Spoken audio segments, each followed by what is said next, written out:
wanjo party. About Gachagua gi nyako ni. An adwa chaka abedo very critical kode.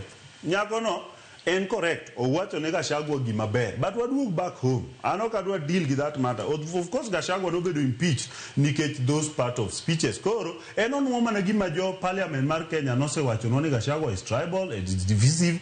Koro tote mo makwere ni kigo be divisive. But come back dala waka. Kaw gik ma Gachagua nyako no, kaw nyaluo moro miluongo na Tien.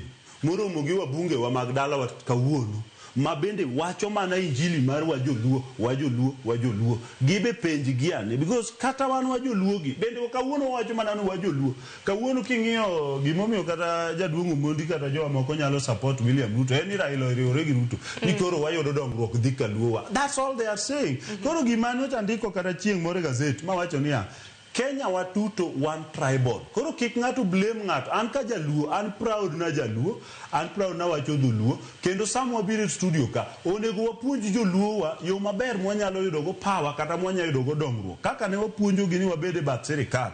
Bang'e gibiro gi hijack sirikal, duku gino hijack sirikal kawuono.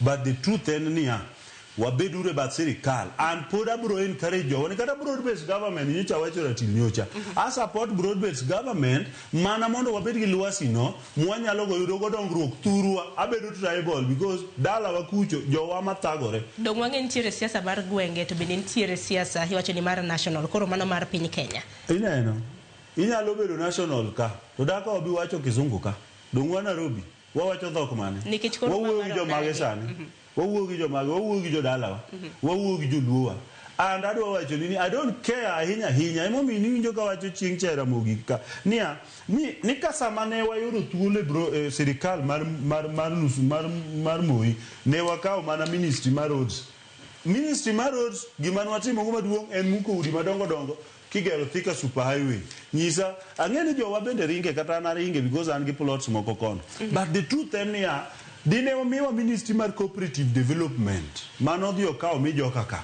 mondo mi wabed gi capacity mar developing saga mondo mi jowa wabed gi pesa lwetgi wabedo gi leadership mar our local region manyalo miyo jowa bedo gi mwandu to wasebedo gi leadership mar our local region madwaro jowa odhier ma gin gi nyaka sani jaduong' kumane omiwa kendo thuolo mar cooperative ministry uchako baye na western instead of kete korwa mondo mi wager kaka jowa nyalo bedo gi pesa lwetgi mondo wabed ni ere kaka jongware wanyalo loso sako mabedo ni gi ole hola to gi invest to gi duoko joniang' wanyalo olo hola to gi wan waonge go ka Dalmato Tieno nochako gero Thabiti Bank obage go mokethre ere kata bank financial institution mwanya wacho ni jowa wacho ni jo-Kikuyu are enabled to ni bank ohero gi mana nikech pesa makuru mek gi giweg bank go wanere bank wa madiang' wacho ni adhi ol pesa kaendi idhi yudo managing director kata CEO ma jaluo ero kamano inya Ondiek nduku in bende inyo na pachi kotendre gi mano